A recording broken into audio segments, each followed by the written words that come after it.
Enough to knock me out, but I'm still holding the throne. Hello everybody, Harvey Talks Prison here.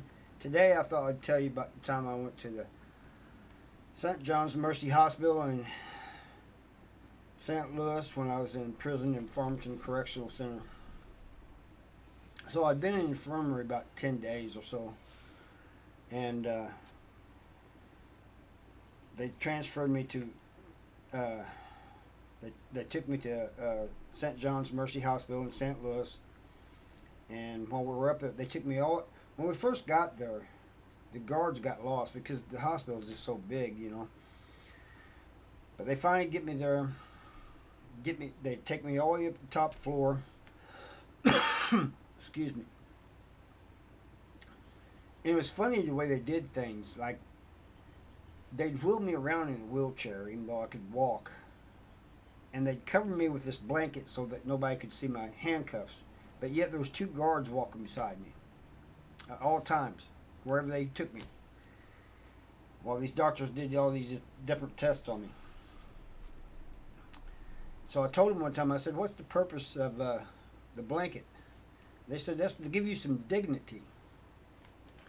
Let me move this down a little bit. I said, "Give me some dignity." I said, "Everybody knows. I mean, you're two guards. You know, they know that I'm a prisoner." They said, "Well, we're doing that just to give you some dignity, you know, so people won't see the cuffs." And then another time, we're in there, and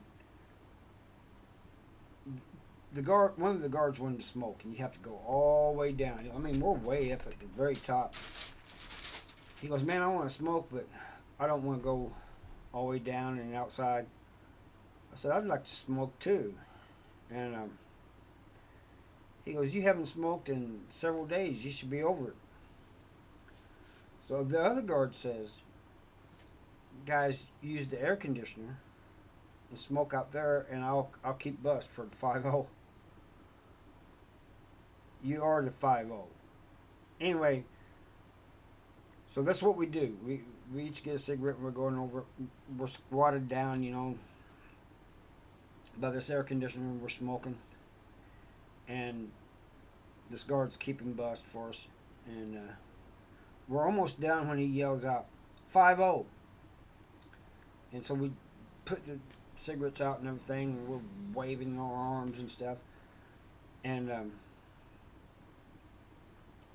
the other guard says, "Was it a security guard or something?" He goes, "No, it was a doctor and nurses." He goes, "Well, they ain't 5-0. He goes, "They'll be like 5-0 if we get caught." Then I had this nurse, kind of pretty nurse, and I mean, anything I asked for, they'd bring to me, you know, and they was just amazed that, because they said they'd never had a prisoner before. And this is in the 90s. I'm sure they've had some since then. These guards said, "Hey, man, you know, call her back here for something, you know," and so we'd see her again. So I asked for a soda, but I told them, I said, "I get her back here. It's up to you guys to talk to her." So she comes back there, and they kind of get to talking to her, and one of them says, she says, ask them, says, "What's he in here for? And you know, what's he in prison for?" And they said, "We can't tell you that.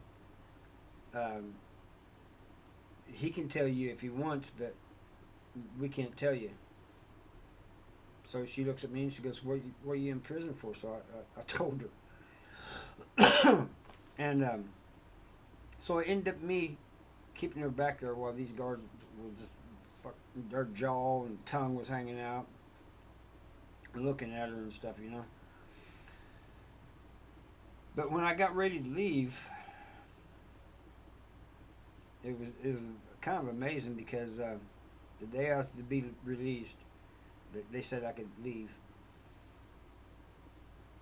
The doctor came back, a bunch of nurses came back, and they said they just tell me bye, and that they was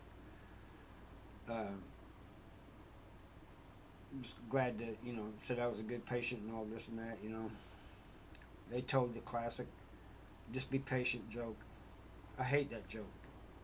I hear it all the time. Every time I go to the hospital, I hear that joke. Hey, just sit here and be patient. It gets old after a while. I was thinking, I was going to tell this other story too. It's a short story. And that's why I was at Potosi Correctional Center.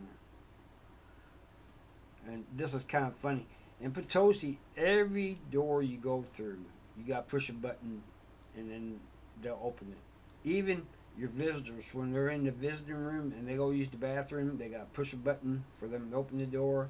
And then on the inside, they got to push a button from to open the door, every gate, everything's like that. So I'm coming back from food service, and I have to go through this gate. And there's 2 guards, and they got chains and all kinds of stuff on them. And they're said they's going to Vandalia. So we push the button, and sometimes you gotta wait. Sometimes they'll open the gate or door immediately. Sometimes you have to wait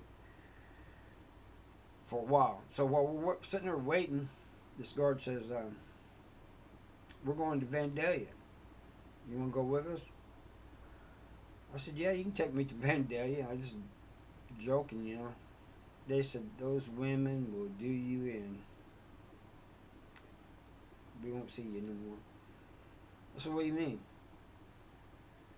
They said, "They'll use you and discard you like so much trash." I said,